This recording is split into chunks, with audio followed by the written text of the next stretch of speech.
Question ये है जो लाठी चार्ज हुआ है और अपनी डिमांड क्या है?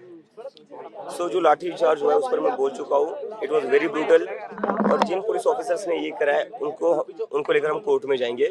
और हमारे प्रोटेस्ट का आज 34th डे है। सोनम सर की हंगर स्ट्राइक जारी है।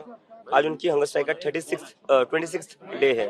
तो जब तक हमारी डिमांड्स नहीं होती, डिमांड्स पूरी नहीं होती, तब तक हमारा प्रोटेस्ट जारी रहेगा। But we are requesting Sonam sir to end his hunger strike because we cannot afford to lose his life. ये बात 2 दिनों से लगातार जंतर मंतर के बाहर सड़कों पे हंगामा हो रहा है, बर्दाश्त हो रहे हैं, आप भी लगातार अपील कर रहे हैं कि ऐसी चीजें ना करें। कौन से लोग हैं? ये बाहर से लोग भेजे जा रहे जानबूझकर प्रोटेस्ट को खराब करने के लिए। हम यहाँ पर 1 महीने से बैठे हुए थे, 1 महीने में ऐसी कोई वारदात नहीं हुई।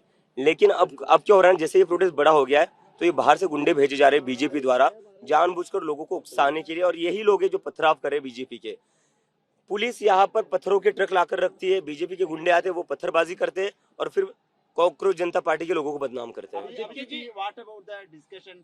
The central cabinet ministers are saying door is open. Our door is Jantar मंतर's door is also open. Abhijit दिपकेजी, तुमची आता भूमिका काय नक्की नेमकी? तुम्ही आंदोलनावरती ठाम आहात, परंतु चर्चेसाठी तुम्हाला बोलवण्यात आलेलं आहे. चर्चेसाठी तुम्ही जाणार की सरकार इकडे आहे? आम्ही मागच्या वेळेस सरकारकडे गेलो होतो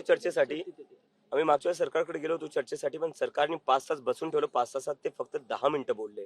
तर त्यांनी एका प्रकारे आमचा पूर्ण टाइम वेस्ट केलेला आहे. आता जर सरकारला चर्चा करायची असेल तर ही सरकारच्या घरी होणार नाही, आता ती जंतर मंतर. परंतु दिपकेजी, या आंदोलनामध्ये अनेक वेगळ्या शक्ती देखील घुसलेल्या आहेत, तुमचं आंदोलन बिघडवण्याचं काम करतात आहेत.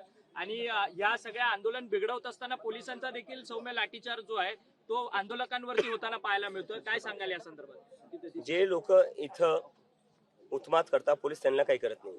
12 वर्षांच्या मुलींवर लाठीमार करतायत ते. 15 वर्षांच्या मुलींचे कपडे फाडून त्यांना मारतायत.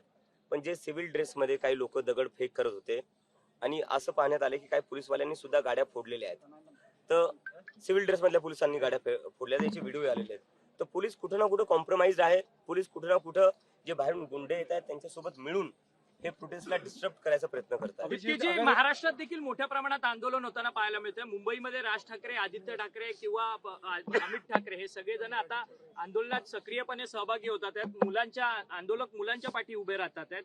आज प्रकाश आंबेडकरांनी महाराष्ट्र बंदची हाक दिली आहे, तर परवा पुन्हा एकदा दोन्ही ठाकरे बंधू एकत्रितरित्या आंदोलन करतायत. कशा पद्धतीने या सगळ्या आंदोलनाला बघताय आणि तुमचा जाहीर पाठिंबा काय तुमचा मेसेज आहे?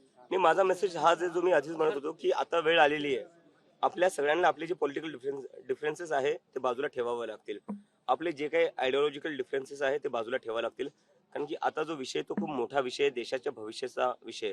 जर आज आपण एकत्र येऊन आवाज नाही उठवली किंवा आंदोलन नाही केलं तर ह्या देशात वाचवण्यासारखं काही राहणार नाही. मुलांचं भविष्य वाचवण्यासारखं. मुख्यमंत्री देवेंद्र फडणवीस म्हणतात की मुलांच्या खांद्यावरती बंदूक ठेवून हा सगळा आंदोलनाचा प्रकार सुरू आहे आणि फेसलेस आंदोलन आहे अशा पद्धतीची टीका करतात. मुख्यमंत्री फडणवीसांना माझी एकच विनंती आहे, तुमच्या घराच्या 500 मीटरवर आकांक्षा चतुर्वेदीने आत्महत्या केली होती. पहिले तिच्या घरी जा साहेब, तिच्या घरी जाऊन भेटा. तिचे आई वडील आजही म्हणतायत की आमच्याकडे सरकारचं कोणीच नाही आलेलं आहे. तर तुम्ही तुमचं काम आधी नीट करा, नंतर दुसऱ्यांना ज्ञान द्या.